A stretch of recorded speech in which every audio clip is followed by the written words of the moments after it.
Alright, so this is a list of 92 books I have read thus far this year. So we start with Exploring Crime Analysis, Readings on Essential Skills. I have Formal Education in Crime Analysis, and this is a good overall introduction and arc on that topic.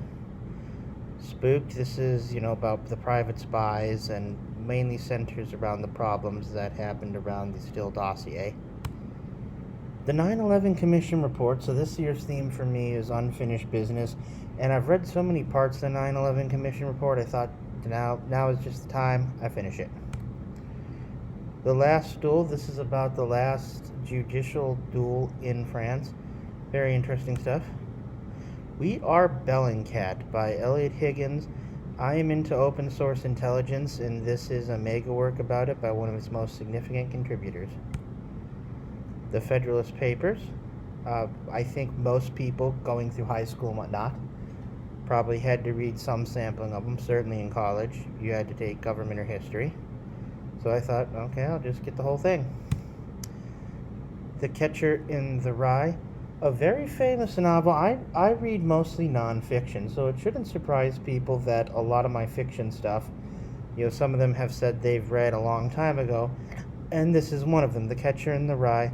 I didn't really like the main character, Holden Caulfield, I think was his full name. Privacy in the Age of Big Data. This probably needs an update, but a lot of the stuff that this was written about, they've come to fruition and some more. We've really traded privacy for not security, in my opinion, in some cases, although you could make that argument. We've traded privacy for convenience. Secrets of Ireland, nice light read. The Spy Masters, How the CIA Directors Shape History in the Future. And this is written by somebody, I will warn people, this is a fanboy who wrote this. Now, maybe he is somebody who holds the CIA in a lot of huge reverence. Many people do. But he also wanted to, learn a lot about the CIA. And if you're writing a hit piece on an organization, they might not be forthcoming. Unmasked, of course, Antifa is a domestic terrorist group. Zero Fell, The Rise and Fall of the Secret Service. This is a good book about the history of the Secret Service. I didn't know the Secret Service actually predated the FBI. I did know they got started in, essentially counterfeiting, chasing down fake money and stuff like that. The Scarlet Pimpernel, Baroness Orczy, a work that really started the whole superhero alter ego in disguise genre. Loved this movie when I was young.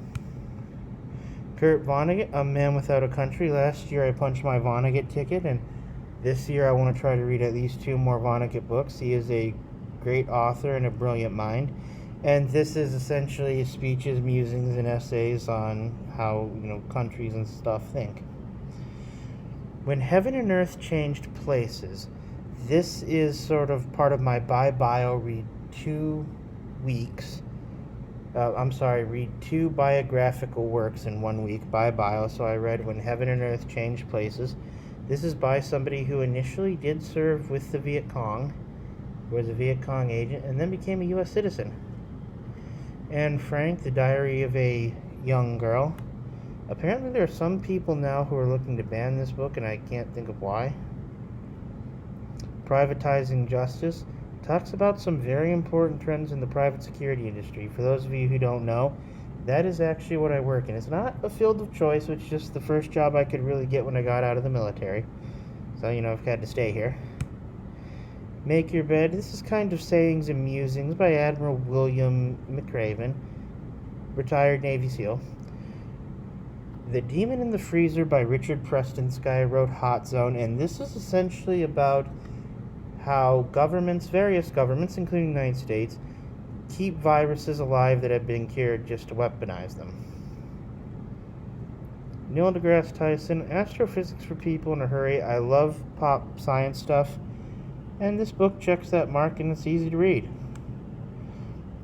On the Ho Chi Minh Trail, one of my favorite periods of history to research is the U.S. involvement in Vietnam. Specifically, I'm just going to say it, the Vietnam War. I know some people are probably going to correct me in the comments section and say, oh, it was a police action or UN resolution or whatever. Call it what you want. It was a conflict between two states, you morons. Hill 488, about a sustained firefight, one of the early ones that happened in Vietnam. A Room of One's Own, essays by Virginia Woolf. The Age of Scurvy. This is probably the best one-day read I've done so far. I was a sailor myself for several years, and of course, reading this is very interesting. Nautical heritage in here. The Reaper by Nicholas Irving. Of course, Rangers, they're badass. I'm just going to say it. And Nicholas Irving, he was a top mofo in his company. Great guy. Vietnam Riverine Craft. Just, the river, a lot of people might not know this, but yes, it was Navy brown water. That's what they call, in Navy, blue water is open ocean, brown water is rivers and inlets and stuff like that. And this is a catalog of the vehicles used for that. Violence against women in pornography is basically a not very well thought out research piece by an Eastern Michigan University professor. Really kind of a waste of your time to read this one. The New Jim Crow, Mass Incarceration, the Age of Color Blindness. A very valuable read on how the justice system is not necessarily always working for everybody in America. We might call it the justice system. Doesn't mean it's always the best system for delivering justice, certainly not to everyone. On Killing. This book kind of goes hand in hand with the previous book by Lieutenant Colonel Dave Grossman. He has some interesting contributions. He's also the creator of the Bulletproof Warrior mindset and the Sheepdog philosophy. You might have heard of him or heard of his philosophy. You watched American Sniper. Hannah Ardent on Violence. This book is very timely as I see a lot of violence rising here in America, and I see an increase in our interstate action rising, bombings, drone strikes, you name it. And Hannah would argue that that's actually a sign of waning power. Ayn Rand, The Virtue of Selfishness. Lots of very interesting points brought up in this book. I got to admit, after reading this book, I do see why there are people in awe of Ayn Rand's intellect. In Small Things Forgotten, the archaeology of early American life. Whereas a lot of archaeologists have tried to concentrate on significant findings, this is an analysis of material culture for you people who haven't taken archaeology or any field of anthropology, frankly. All that means is material culture is analysis of stuff people owned and used. And this actually looks at refuse and trash, stuff left behind. Helmet for My Pillow. I always wondered what it was like for my grandfather on my mother's side, John Turkley. He was a Marine who did all this island hopping. And, I'm going to use my brother Sean's description, Depression-era badass. These are the wars that forged out those men, and, they might not have been the most culturally sensitive or whatnot, but hey, they got the job done. Outlander Scotland, a short, nice read, mainly a picture book.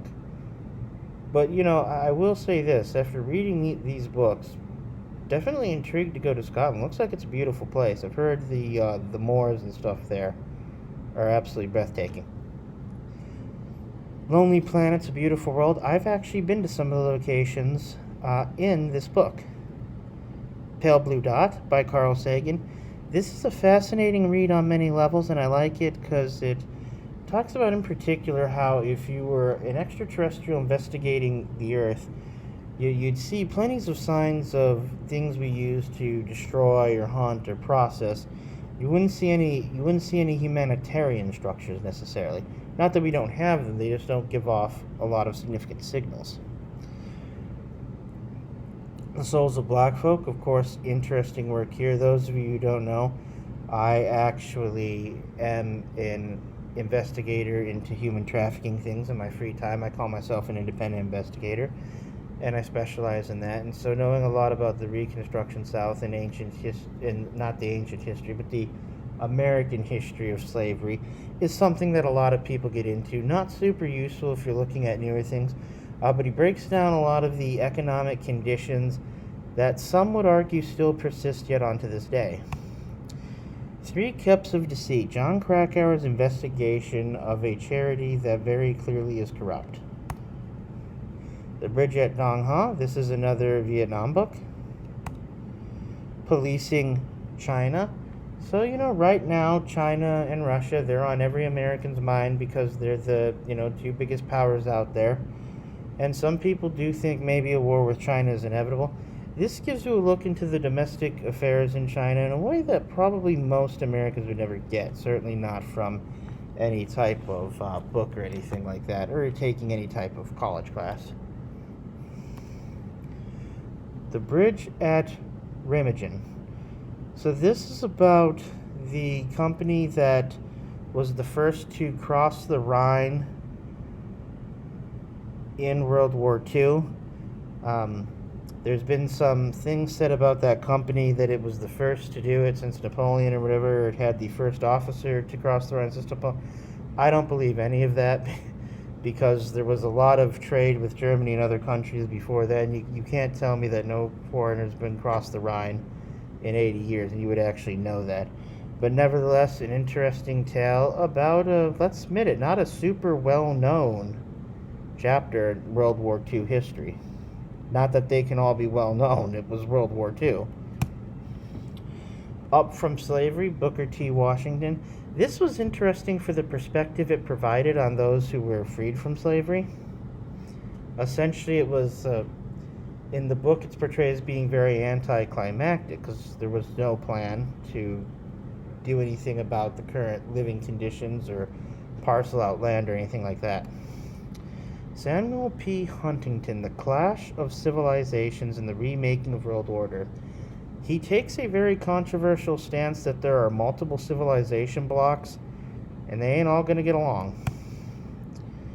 The Ethnic Cleansing of Palestine, suggested by my friend Yusuf, who at the time didn't know that I usually am pro-Israeli and usually side with the Israelis. But nevertheless, I'm glad he recommended this book. It does offer a different side of the story. I'm not saying that changes the whole way I see the geopolitical picture, but you will walk out of here with the understanding of the other side of the table. With the Old Breed, again about World War II island hopping, and this one could be a horror story, really. I have not seen the miniseries, but yeah, there's plenty of gore in this book. Black Ops, The Life of a CIA Shadow Warrior. Rick Prado is actually interesting because he is foreign-born. He's Cuban-born, specifically. Migrated here at first, had to pick up the language. Became an Air Force pararescue jumper. And then went into the CIA, where because of his ability to speak multiple languages, he was given a lot of very interesting projects in South America, really cut his teeth here, and then moved up in the CIA. If you love this country, this is a great book for you to read. Matthew Cole, Code Over Country. There's been no shortage of the Navy SEALs making the news, and unfortunately, in many cases, doing it for the wrong reason. That's all I'm going to say about this book. Islam in Democracy, Fear of the Modern World. This is a fascinating book about what items in Western democracy specifically are compatible with Islam and what is not. The Allure of Chanel. I did a year as loss prevention at Nordstrom Rack, which sells designer wear, so I actually got to know a fair bit of, high-end clothing and stuff like that, and handbags. I actually liked the people I work with, but overall, going to work for Nordstrom, I have to admit, was a huge mistake. The Art of War, a reread I did, Sun Tzu. So many people mock this book until they actually read it. They're like, oh, well, what good would a samurai do me in a business meeting? The Constitution. I think all high schoolers have to read a portion of this, or at least assigned a portion of this. So I decided to just read the whole dang thing. Warrior of the Light by Paulo Coelho. Last year I read The Alchemist by him, which was very good. This book was good, but it wasn't as good as The Alchemist. Short, and maybe even more to the point, if you can imagine that. I used to know that world history. Intriguing facts, a light read, and it's got illustrations in it that'll remind you of those Far Sides by, I think Gary Larson was his name. And this used to be kind of what, I'm glad nobody uses this term anymore, bathroom readers. Richard Castle. This was a media tie-in for the show Castle. The Adventures of Robinson Crusoe. I found this in a free library by my work and decided to read it. Good story. James Bond Octopussy. The Bond in the books is way better than the Bond in the films, because the Bond in the films, let's admit it, would not make an effective intelligence operative. He lived, way too much in the public sphere and stuff like that, caused too many scenes. This is Living Daylights. Completely different from the movie, so if you have seen the movie, you can still read the book. I think it's interesting that the female enemy sniper is clutching a rifle that's not a sniper rifle and doesn't have on any pants. The Southern Book Club's Guide to Slaying Vampires. This was just a fun read. Teddy and Me, Confessions of a Service Human by Michael Savage.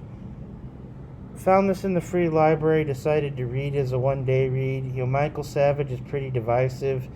He certainly sounds off on what he thinks of international issues. This is the book I'm least likely to recommend to anybody, because I generally don't recommend... I recommend well thought out research pieces on geopolitics, but not just political rantings. In Cold Blood by Truman Capote, the first true crime book. Zodiac, another true crime book. Open source intelligence techniques. This goes again with my formal education I had in crime analysis. Helter Skelter. This was a very interesting book because I did not know that when they went to trial they did not have physical evidence. Killers of the Flower Moon, the Osage Murders and the Birth of the FBI. A good book about an earlier case that really was laid down the foundation for a lot of what the Bureau would become and how they would operate. Bad Blood, about Elizabeth Theranos and her schemes and how she took Silicon Valley for millions, if not even $1 billion. Black Dahlia Red Rose, about the Black Dahlia murder, very famous murder. This was a quick, short read. It didn't really offer up that much new. The Chaos Function was an awful book, but somehow I got through it. I actually did a funny review of this. It's one of the few negative reviews I've done. The Slave Across the Street. This is basically a racist rant by a woman who claims to have lived in Michigan. The Michigan Murders. This was a fictionalized account of murders that took place in Ypsilanti, Michigan. American Predator, not fictionalized. This was about Israel Keys, I think was his full name. He was a murderer, very meticulous, left no physical evidence behind in many cases. Midnight in the Garden of Good and Evil. This is like deep south bayou stuff, very interesting. The Metamorphosis by Franz Kafka. Very interesting piece. Could be about a lot of things. I see why so many people break that down. Cannery Row. This is just about a working class neighborhood and how everybody's kind of linked to everybody else through their actions, by where they shop and the stuff they do. World of Wonders. This was Book of the Year by Barnes & Nobles for, I believe, 2020. And it's just kind of a light piece of both explanation and poetry about the natural world. Murder on the Orient Express. This was a great book that you can finish in one day, and it's a mystery read. Sister Outsider. This is by a woman whose doctrines would form a lot of the current intersectional feminism. I'm not going to repeat that, but this is about the things, quotes by Trump. This includes, he was president and way before he was president, yeah. I don't hate everything he did, but I do think the way he communicated was good for his campaign trail because it got him attention, but I think it became self-defeating once he was in office. Psych 101. If you're interested in psychology or like me, you took psych classes almost 20 years ago and you want to freshen up, this is a good one. John Krakauer Missoula. This is mostly him just complaining on how he thinks certain rape cases were mishandled. Of course, he doesn't necessarily suggest better, and somehow thinks he could have done a better job. One Day in the Life of Ivan Denisovich. This is a fictionalized account of what life in a gulag would have been like by a guy who actually wasn't a gulag. Stop the Killing, How to End the Mass Shooting Crisis. This book is more so what I would call hard criminal justice. It's essentially studies, and you can find out what went right and what went wrong. The Casebook of Sherlock Holmes. Yeah, I'm trying to finish up my Holmes canon. Hard Measures by Jose Rodriguez. Some of you are going to know him as the founder of the Rendition Program. John Krakauer, Remembering Glory, about the war in Afghanistan and Pat Tillman's death. This is a good piece, although it does not make any attempt to be apolitical. Another Sherlock Holmes book, His Last Bow. I have 2 more to go and I complete the canon. I'm hoping to try to do it either the last week of August or first week September. The Anti-Federalist Papers. I thought if I had read the Federalist Papers, let's look at the Anti-Federalist Papers. I gotta say, for both of them, what the hell happened to this country? I mean, seriously, idiocracy is becoming a real thing. So smart these older people were. Dewey, the Small Town Library Cat That Changed America, That Touched the World. Good book and just, great feeling. Red Notice About Corruption and Murder in Russia. I Am Legend, horror book. Raising Males into Sacred Manhood. This is an interesting book. My friend Yusuf read it, and I ordered it and read it before him just for spite. And essentially what this gets into is, looks at the current crisis we've had with like the Me Too moments and stuff like that. And it suggests from the Muslim perspective that, look, the only way to fight vice is by instilling virtue. To Kill a Mockingbird. This was a quick 2-day read, and my God, I see why it is a masterpiece. The Gift of Fear by Gavin de Becker.